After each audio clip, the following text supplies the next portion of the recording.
Hello, brothers and sisters, and welcome to day 172 of the Chronological Read Through the Bible.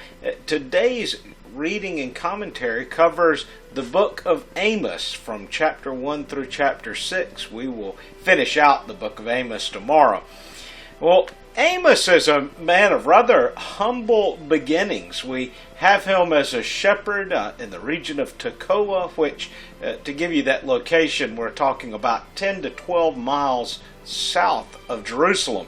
Now, I point this out because he is not the prophet to the nation of Judah, but ends up being a prophet to the nation of Israel, which, of course, is the northern kingdom rather than the southern kingdom. So it's in a sense that he is going out as a missionary. So the Lord has called this humble man, not out of the school of prophets, not from what we would have considered the seminary of the day. He's not learned in that sense. Most of the prophets at that time, we kind of see they're coming out of the school of the prophets or are studied and taught in the scriptures, yet he doesn't even have a mentor. The Lord calls him to deliver a message. And he leaves his home to take this message. And he describes himself even very humble, very simple, that he is a tender of the sycamore trees and gathering their fruits. And it just really has Amos as a very humble man, and yet God has a powerful message for him to deliver. Well, this is about 25 years, give or take, before the fall of the nation of Israel, before they will be taken away into captivity. Just to put this, yesterday we were talking about Jonah, and I was giving the reference of Jonah being reluctant to go to Nineveh because he knows these people are going to repent and they will not incur the judgment of God because they will have repented and turned around. At the same time, he knows that this pending judgment is about to fall on Israel, God's people.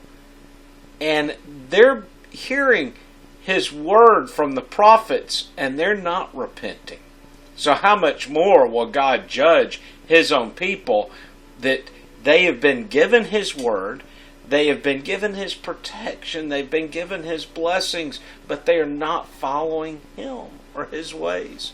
So how much more will he judge those who know versus the pagan nations or the nations that just did not know God, and yet they turn to the Lord and repent and cry out.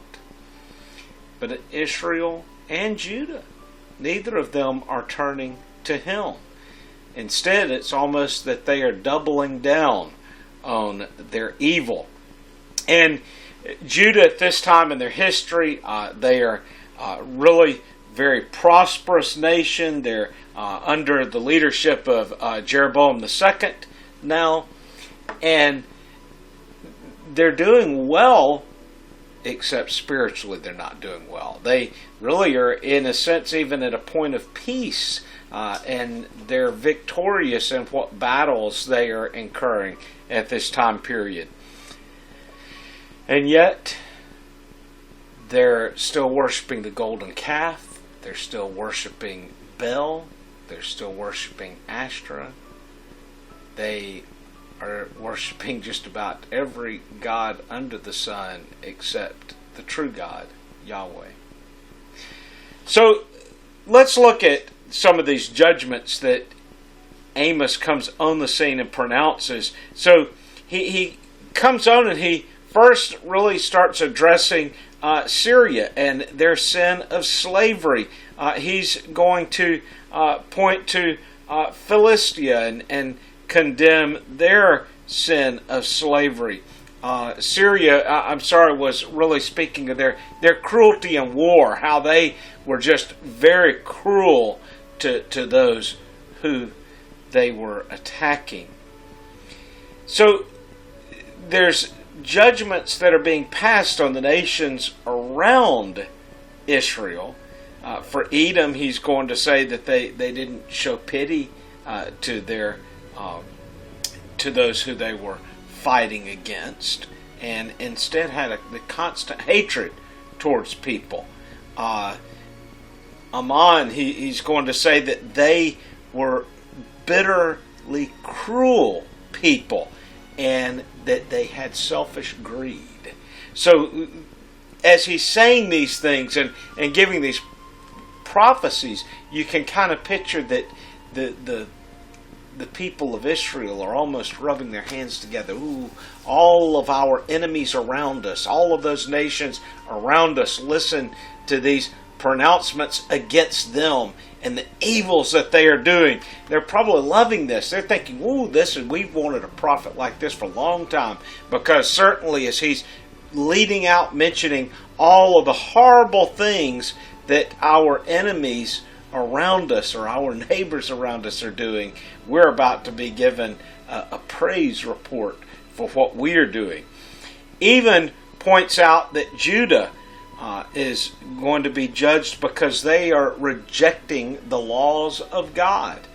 And at this point, they probably were like, oh, yes, yes. But in the back of their mind, they're thinking, we've kind of rejected the laws of God too.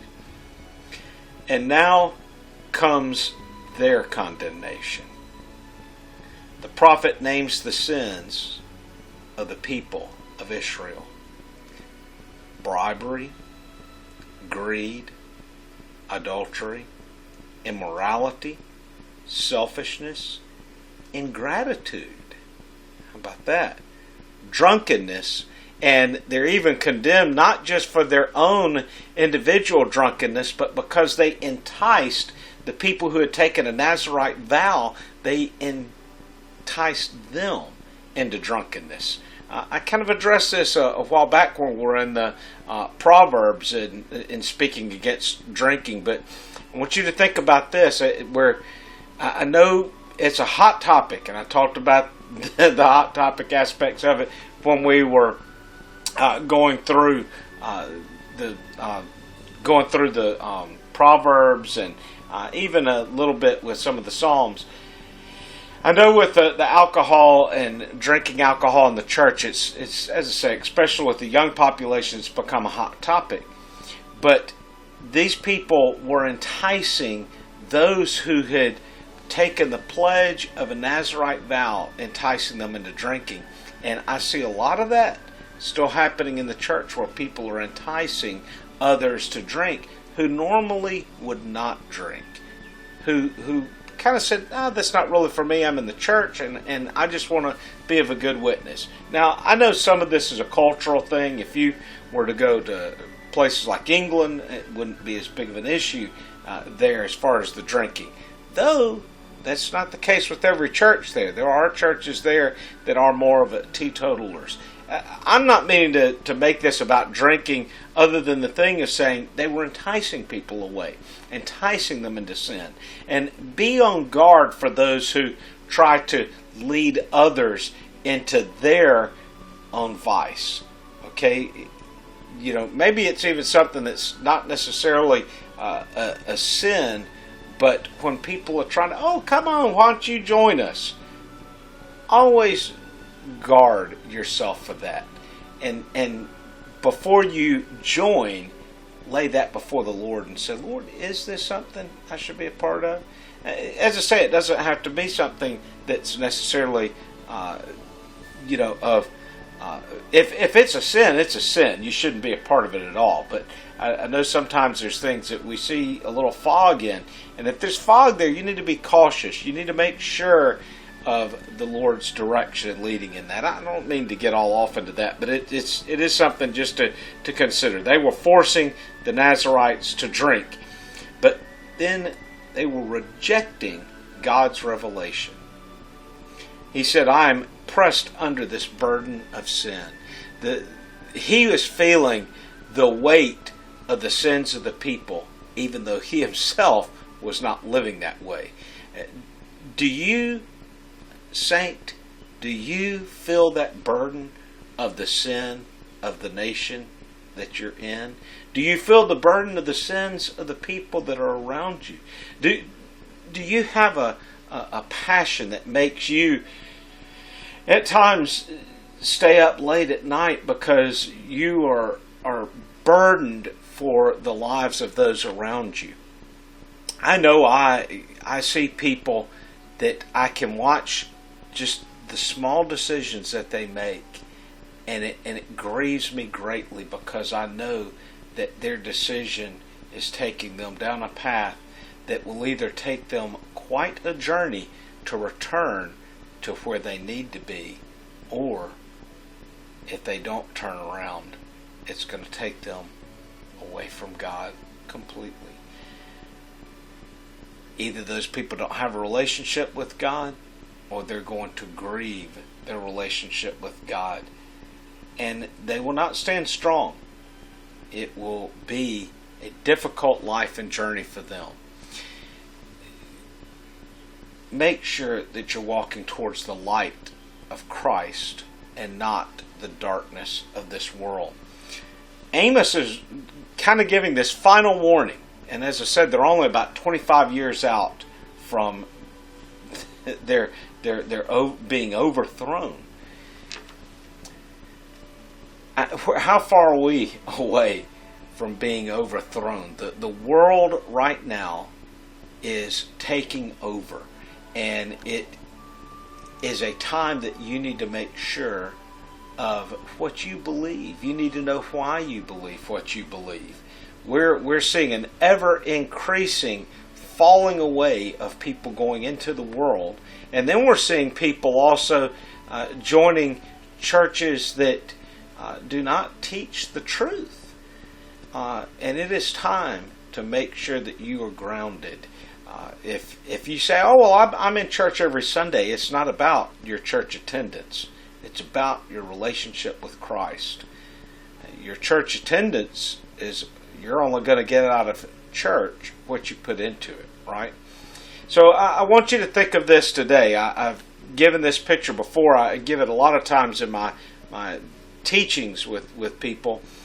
If you were on a soccer team or a football team, any sports team, you're going to put in time for practice. The coach is never going to let you in the game if you're not spending time at practice. If you're showing up late for practice or missing a practice, you're probably not going to see any game time at all. You could even be the star player, and if you are missing that time and practice with the team, a good coach will never put you out on the field just for the sake of you weren't following through with your commitment.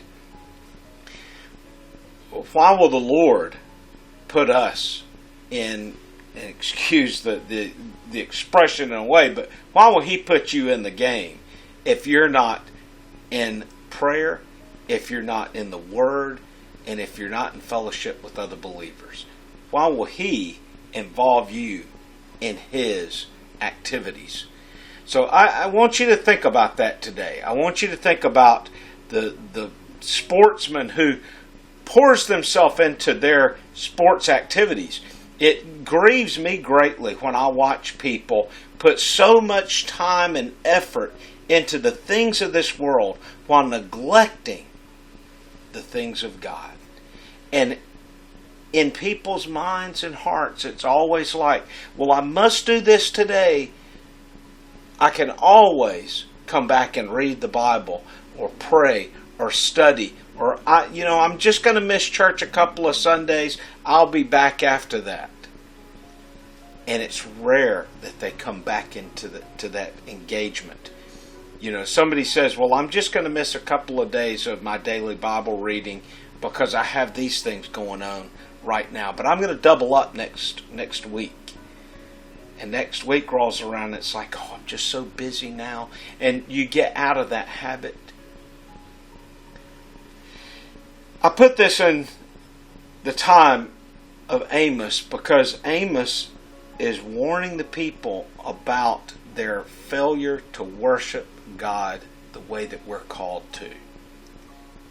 And that is what has led to the downfall of the nation, because they failed to keep God in the proper place that he needed to be for their lives.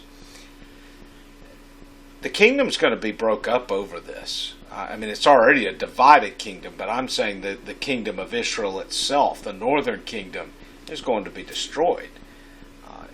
And they're not given a promise of being restored until later times. And we'll see that tomorrow when we finish out the book of Amos. Amos is considered a minor prophet, but not because he is a minor character in the scriptures, but because it is a shorter writing. I want you to realize, as we finish off, Amos was a simple man, but God called him and God equipped him. When God calls you to a task, He's always going to provide you with exactly what you need. And that's what He does with Amos. Amos is given the words he needs and the strength and the courage to face the people before him. Well, brothers and sisters, I do hope that your day's going well. Until tomorrow, God bless.